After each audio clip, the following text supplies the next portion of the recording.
खरं तर एका कुच्छित आणि घाणेरड्या मानसिकतेने शिवाजी महाराजांच्या जन्मतारखेचा घोळ महाराष्ट्रात घातला गेला होता।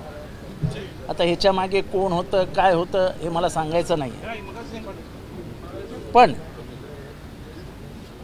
संशोधनानंतर तत्कालीन मुख्यमंत्री विलासराव देशमुख यांनी तज्ज्ञांची जी समिती नेमली होती, त्या तज्ज्ञांच्या समितीने पुढे येऊन सरकारी तारीख 19 फेब्रुवारी आहे असं जाहीर केलं आणि त्याच्यानंतर आपण सरकारतर्फे जाहीर झालेल्या तारखेनुसार शिवजयंती साजरी करतो, जिजामाता जयंती साजरी करतो, राज्याभिषेक दिन साजरा करतो, संभाजी महाराज जयंती दिन साजरा करतो।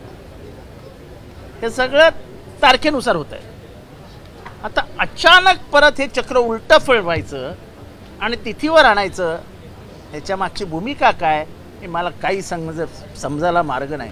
आणि हे मी नाही बोललो आहे, हे स्वतः मुनगंटीवार साहेब जे सांस्कृतिक मंत्री आहे याने एका दिलेल्या मुलाखतीत सांगितलं आहे की ह्याच्या पुढे सगळे शिवाजी महाराजांचे, जिजामाता माईचे आणि संभाजीराजेंचे जन्म आणि मृत्यू तिथीनुसार साजरे केले जातील। ह्याच्या मागे एक कट आहे, एक कारस्थान आहे। परत एकदा महाराष्ट्र पेटवायचं काम हे करतायत। मला वाटतं की इथेच थांबायला हवं, कारण का ह्याच्या विरुद्ध एक मोठी लढाई लढली गेली।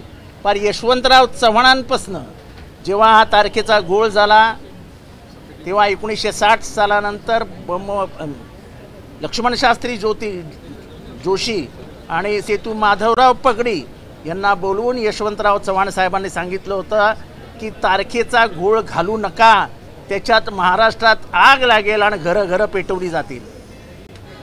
त्याच्यानंतर अनेक वर्षांनी मुख्यमंत्र्यांनी ती तारीख बदलली, तिथीनुसार सगळं रद्द केलं आणि तारखांवर आणलं। आता हे सरकार परत का तिथीनुसार करतंय हे मला माहीत नाही।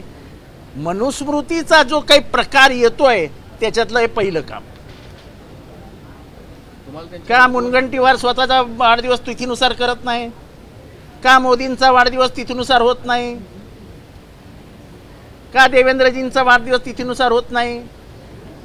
का एकनाथ शिंदे साहेबांचा वाढदिवस तिथीनुसार होत नाही? फक्त शिवाजी महाराजांचा वाढदिवस तिथीनुसार का?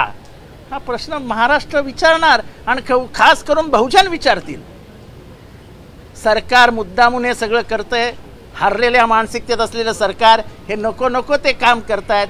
तरुणांना कामधंद्याला लावतायत, नोकऱ्या द्यायच्या नाही आणि नको त्याच्यात कामाला लावायचं। सर, बेरोजगारांना 10,000 सरकारने जाहीर केले, तुम्हाला वाटतं की 10,000 मध्ये काय होईल? आणि लेक लाडकी बहीण लाडकी योजना असं आहे की तुम्ही काम देऊ नका, काही देऊ नका, लोकांना सांगा तुम्ही घरी बसा, तुम्हाला घरपोच डब्बा पाठवतो, प्रश्न मिटणार नाहीत। लोक शिकतात ते मोठं होण्यासाठी, लोक शिक्षण घेतात ते मोठं होण्यासाठी। त्यांना माहीत नसेल ज्या मुंबई IIT मध्ये पास होण्याच्या आधीच 10-10 लाखाच्या नोकऱ्या मिळायचे, त्याच्यातले अर्धे IITians आज बेकार आहेत, बेकार, नोकऱ्या नाही आहेत। IITचा अभ्यास करून जर नोकऱ्या मिळत नसतील तर हे सरकार कशाला आहे?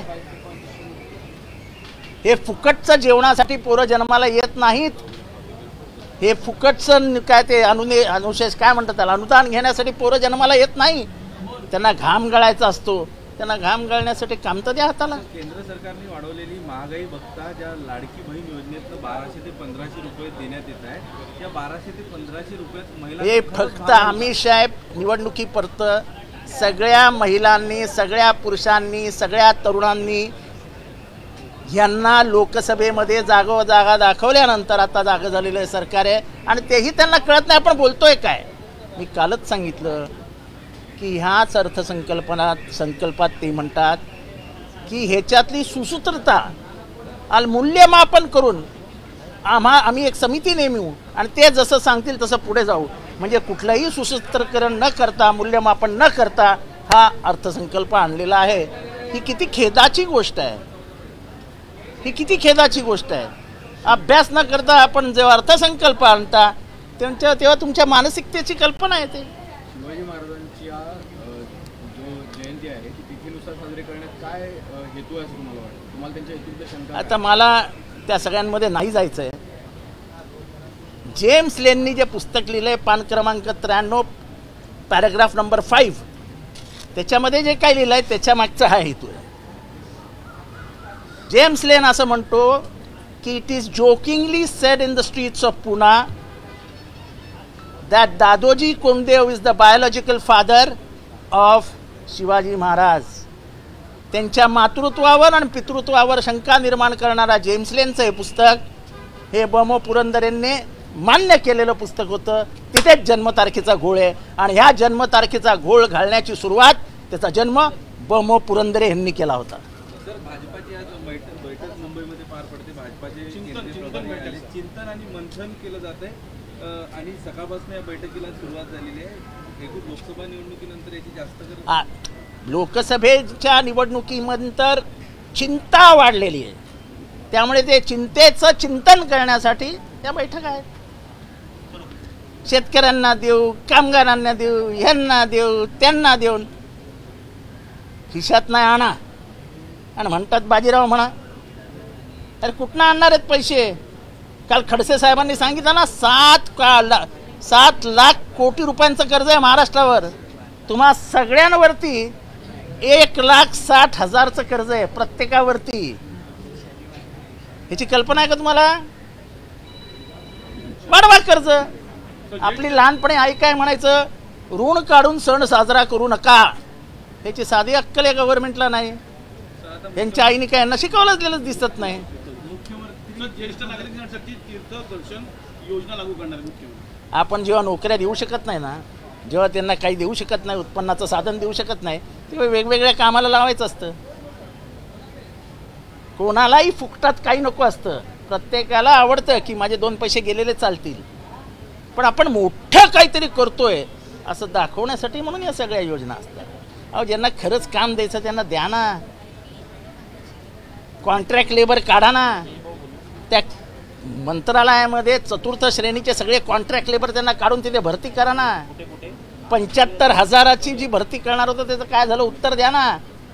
प्रत्येक श्रावण बाळ हा आपल्या आईवडिलांना काशीला घेऊन जाईल स्वतःच्या पैशातनं. तुमच्या लाईनीत नाही उभा राहणार, पण त्या श्रावण बाळाला नोकरी तर द्या. एबीपी माझा, उघडा डोळे बघा नीट.